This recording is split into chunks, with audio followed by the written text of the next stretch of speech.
Bismillahirrahmanirrahim. Alhamdulillahirabbil alamin wa bihi nasta'inu ala umuri dunya waddin wa sallallahu ala sayidina Muhammadin wa ala alihi wa sahbihi ajmain. Amma ba'd.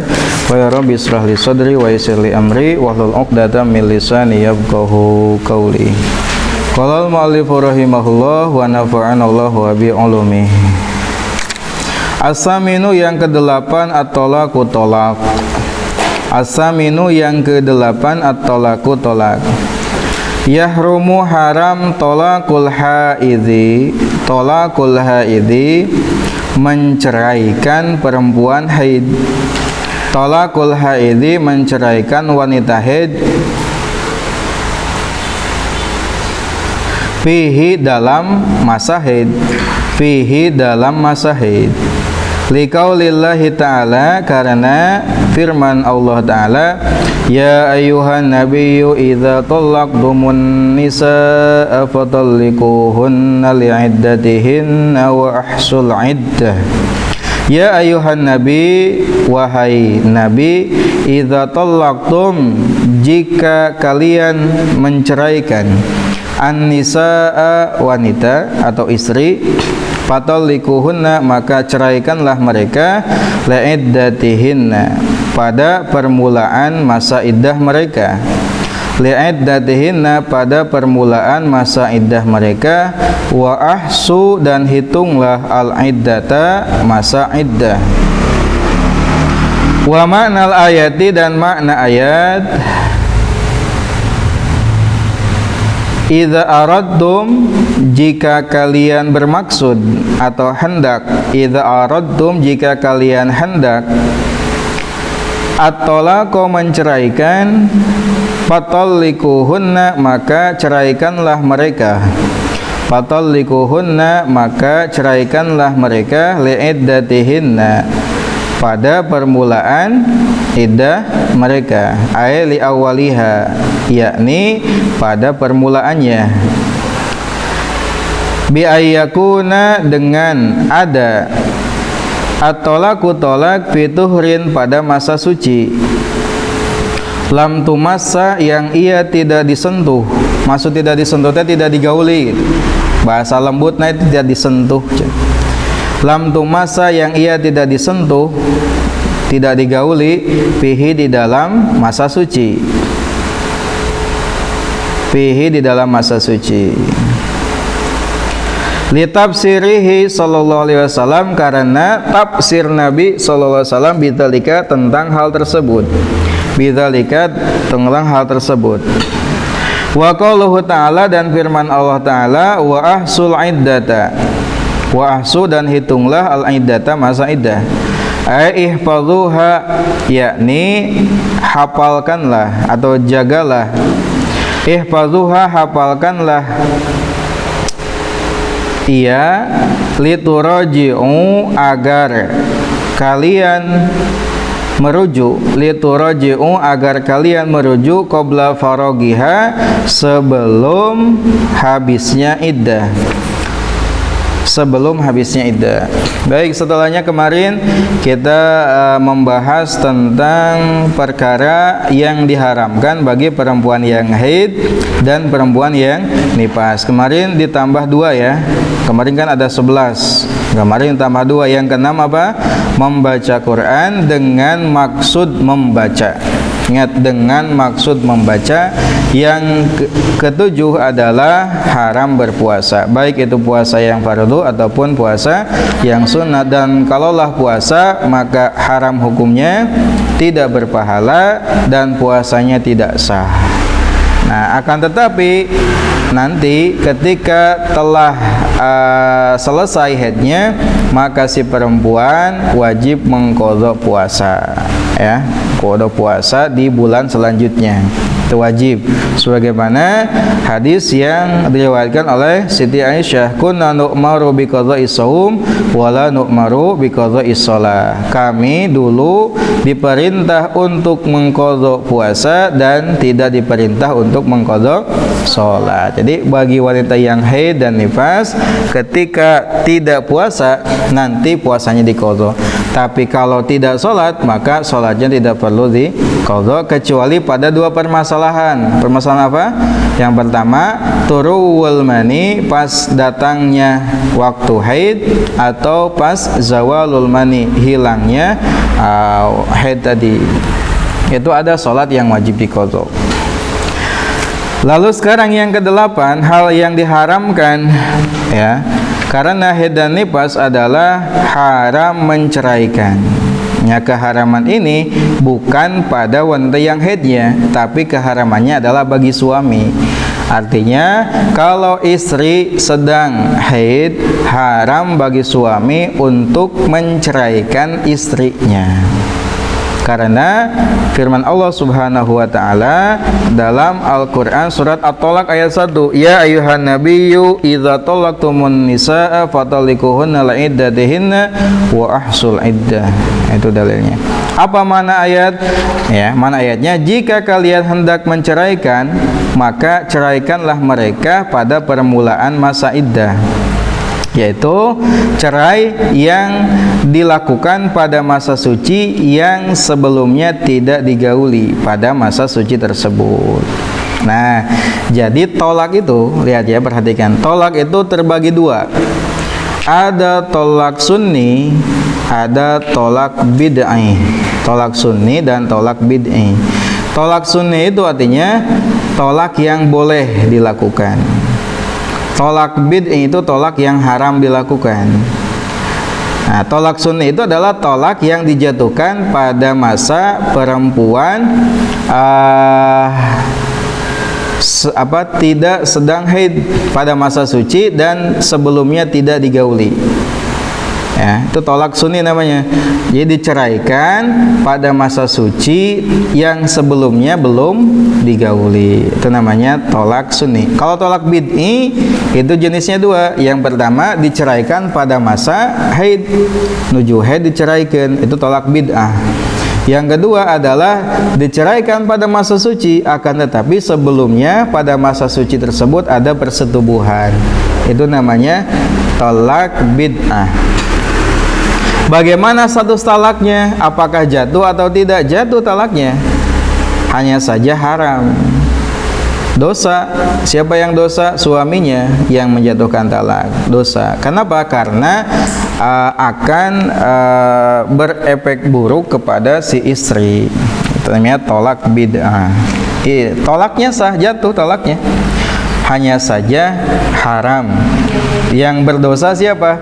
Suaminya. Nah gitu. Itu namanya tolak bid'ah. Nah, sehingga kata tadi tafsir ayatnya apa tadi? Jadi kalaulah menceraikan, maka ceraikanlah di permulaan masa iddah, yaitu dilakukan perceraian pada masa suci yang sebelumnya tidak ada persetubuhan. Kan gini, perempuan itu kan tiap siklus kehidupannya itu ada masa suci, ada masa haid gitu. Masa suci, haid gitu. Kadang haidnya ada yang sehari semalam, ada yang 6 sampai 7 hari, ada yang 15 hari kan paling lama. Maka sisanya selama 1 bulan itu adalah masa sucinya. Seperti itu. Nah, bolehnya atau tolak yang sunni itu adalah menceraikan perempuan di masa suci dan sebelumnya tidak ada persetubuhan. Tos beres haid ya. Teu aya persetubuhan diceraikan. Nah, itu adalah tolak sunni. Kalau tolak bid'ah keur haid diceraikan atau tos suci tapi pas malam nate digauli gitu. Isukna diceraikan. Nah, itu namanya tolak bid'ah namanya.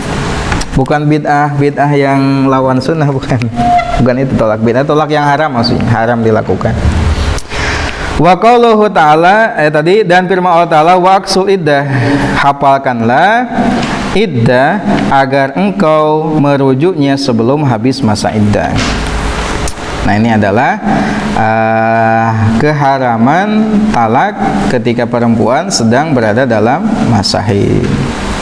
Walamma talaqo, dan ketika menceraikan Ibnu Umar imra'atahu, istrinya, wahia, sedangkan ia haidun haid, amarahu, lalu memerintahkannya an-nabiyyu, nabi sallallahu alaihi wasallam, biraj'atiha, untuk merujuknya. Rujuk itu kembali lagi, ya. Rujuk menerima. Wa imsakiha, dan menahannya, hatta tathura, hingga ia suci. Hatta tathura, hingga ia suci. Nah, ini pernah terjadi ketika itu Ibnu Umar, ya, menceraikan istrinya, sedangkan istrinya sedang dalam keadaan haid.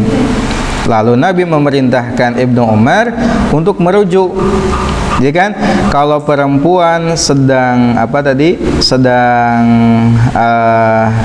cerai itu, dia ada masa iddahnya. Pas diceraikan itu masa iddahnya. Masa iddahnya berapa lama? Tergantung kondisi dan kapan si perempuan tadi diceraikan, ya. Kalau misalkan si perempuan tadi kondisinya masih mengalami haid gitu, mengalami siklus haid gitu, masih mengalami siklus haid, artinya masih usia produktif gitu, masih haid gitu biasa, maka masa iddahnya adalah 3 kali sucian. 3 kali sucian. Nah, kalau sudah tidak lagi haid, geus ini biasa menopause sebut nate, atau belum haid leutik keneh, ya, usia kecil belum haid, maka iddahnya adalah 3 bulan, 3 bulan. Kudu hafal nih masa iddah perempuan nanti. Karena dalam masa iddah ada hal-hal yang dilarang. Termasuk adalah dilamar atau dihitbah oleh laki-laki lain, itu gak boleh. Ya, masa iddah. Nah, itu kalau iddahnya iddah dari cerai. Kalau iddah wafat beda lagi. Kalau iddah wafat, perempuan ditinggal mati oleh suaminya, masa iddahnya kalau dia sedang hamil sampai melahirkan. Kalau tidak sedang hamil, iddahnya adalah 4 bulan 10 hari. 10 hari. Nah, tadi juga kalau diceraikan sedang hamil itu sama, melahirkan. Jadi iddahnya perempuan yang hamil saat diceraikan juga sama, sampai melahirkan. Nah, itu masa iddah, ya. Nah, Nabi memerintahkan Ibnu Umar untuk merujuk istrinya dan menahan hingga suci heula. Kenapa perempuan yang haid itu haram untuk diceraikan? Wal illatu, dan illat fi dzalika, tentang hal tersebut, illatnya annaha, sesungguhnya perempuan, tadarraru madarat bitulil iddati, dengan lamanya masa iddah. Bitulil iddati, dengan lamanya masa iddah, karena talak yang dijatuhkan pada masa haid itu akan memperlama masa iddah. Beda dengan diceraikan ketika suci. Kalau suci mah kan gini, tadi kan 3 kali sucian. Pas diceraikan misalkan keur suci, masa suci itu sudah dihitung 1 kali sucian. Ceraikan, ini suci, ya, suci. Lalu haid, suci, dah 2 ya. Haid, suci, itu dah 3, melewati 2 kali masa haid. Nah, itu 3 kali sucian, sehingga lebih sebentar. Nah, kalau dilaksanakan si perempuan tadi diceraikan pas waktu haid, suci, haid, suci, haid, suci, lebih lama. Nah, gitu, ya. Sehingga ilat mengapa diharamkan perempuan dicerai pada saat haid adalah akan memperlama masa iddah bagi si perempuan. Nah, Nabi tadi memerintahkan untuk merujuk kembali istri dari Ibnu Umar, ya. Nanti diceraikannya kalau sudah suci, baru boleh ceraikan. Wa kadza, dan demikian pula, yahrumu, haram, alaihi, atas suami, ayyutallikoha, ia menceraikan istri, ayyutallikoha, ia menceraikannya, fituhrin, pada masa suci, jama'aha, yang ia menggaulinya, fihi, di dalamnya. Jama'aha, ia menggaulinya, fihi, di dalamnya. Nah, begitupun haram juga menceraikan istri, ya, pada masa suci, namun sempat digauli jika tadi. Makanya talak bid'ah itu ada dua ya. Yang pertama diceraikan pada waktu istri sedang haid. Yang kedua adalah diceraikan pada masa suci. Hanya saja pada masa suci tadi pernah ada persetubuhan. Itu talak bid'ah namanya. Wa inna ma yahrumu, dan haram, dan hanya haram, wa inna ma yahrumu, dan hanya haram, talakul haidi, talaknya wanita haid, in lam tabdul, jika ia tidak memberikan. Atau boleh inamanya itu, inama itu hadat hasar, namanya ngabungkulkan. Hanya inama yarumu, haram tolakul haidi, menceraikan wanita haid, illam tabdul, hanya jika ia tidak memberikan, ya, boleh gitu. Malan, harta, fi muqabili tolaki, dalam pengganti tolak, fi muqabili tolaki, dalam pengganti tolak. Fa'in badalat, lalu jika ia memberikan malan, harta, fi muqabili tolakiha, dalam pengganti talaknya, lam yahrum, maka tidak haram. Lam yahrum, maka tidak haram. Lam yahrum, maka tidak haram. Itu ya. Itu adalah tentang haid ya. Mudah-mudahan bisa dipahami ya. Jadi yang ke-8 ini apa? Haramnya menceraikan. Seperti itu. Ya, menceraikan bagi laki-laki terhadap perempuan yang sedang dalam masa iddah. Itu harus paham ya, harus paham masa iddah ya, sehingga suami kalian pun juga harus paham harusnya. Jangan sampai haidnya malah diceraikan. Bagaimana? Ya jatuh talaknya. Hanya saja kalian yang mendapatkan kurang baik gitu ya, karena masa iddah jadi lebih lama. Yang dosa siapa? Yang dosa yang menceraikan. Itu harus paham. Juga paham masa iddah. Jadi harus tahu juga masa iddah perempuan. Sehingga paham. Sehingga salah satu ilmu yang wajib dipelajari bagi perempuan yang mau nikah itu adalah fikih munakahat. Nah, fikih tentang nikah. Karena fikih itu kan tidak hanya tentang ibadah atau tentang jual beli dan muamalah, ada juga fikih munakahat, fikih tentang keluarga, atau bahasa lainnya fikih usroh, tentang keluarga. Nah, itu harus paham juga tentang cerai, tentang rujuk, tentang iddah, kan gitu, hak asuh anak, tentang rodho'ah gitu, tentang mahram. Itu harus paham. Jangan sampai ada kejadian seorang suami yang menceraikan istrinya karena saat emosi langsung talak 3 ya, nggak tahu kalau hal tersebut akan jatuh talak. Jadi talak itu meskipun bercanda itu jatuh kalau lafadznya sorih ya, kan talak itu ada 2 lafadznya, ada sorih, ada kinayah. Sorih itu jelas merujuk kepada perceraian. Dalam kitab fikih ada 3 lafadz yang digunakan untuk menceraikan dan itu sorih. Satu ada tolak, ada firok, ada soroh, maknanya menceraikan gitu. Lalu itu tidak butuh niat, artinya bercanda sekalipun, saat emosi sekalipun misalnya ya, itu jatuh. Karena kata Nabi ada 3 hal yang bercandanya adalah serius dan seriusnya adalah serius. Yang pertama adalah nikah.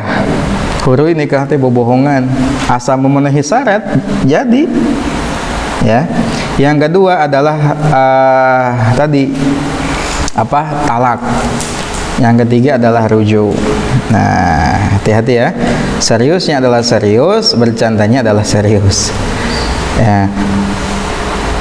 Lalu yang kedua adalah talak kinayah. Kalau talak kinayah itu adalah cerai, lafadz cerai, akan tetapi maknanya tidak langsung merujuk kepada perceraian.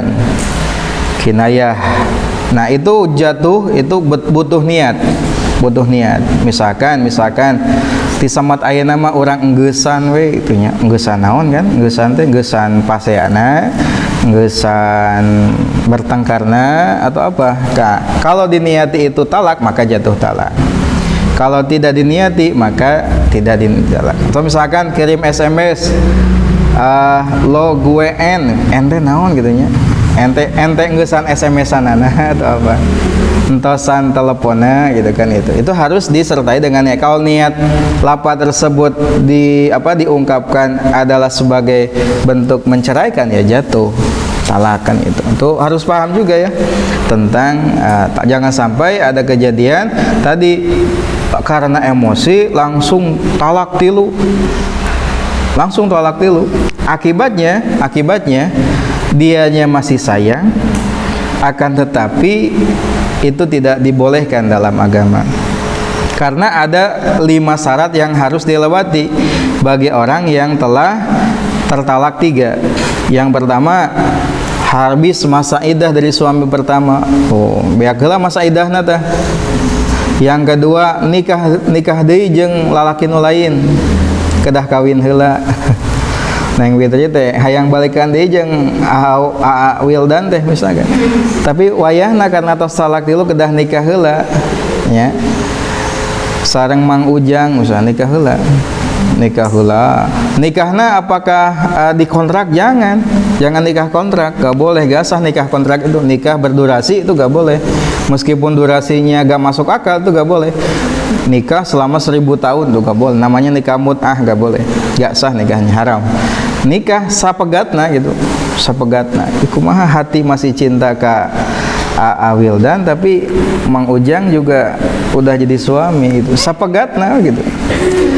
Yang ketiga, harus ada persetubuhan, ya, harus ada persetubuhan. Lain ngasaukur nikah. Yang keempat, cerai. Ya, dengan suami yang kedua. Yang kelima adalah habis masa iddah dari suami kedua. Baru tuh nikah lagi boleh. Kalau masih mau ngeskolot namanya. Itu akibat apa tadi? Talak 3 yang tanpa pertimbangan, tanpa ilmu. Hati-hati gitu ya, hati-hati. Nah, itu masalah talak itu sangat sakral lah diucapkan bagi kaum laki-laki terhadap kaum perempuan. Itu hati-hati ya. Kan harus paham itu ini. Bagi yang mau nikah harus belajar minimal fikih tentang rumah tangga, fikih tentang pernikahan.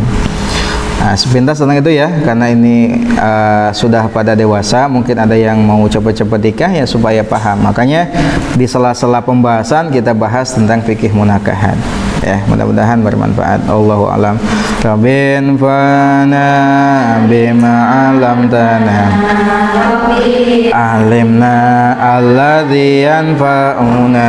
Rabbi faqihna wa faqih alana wa qarabati lana fi dinina tawassalna bi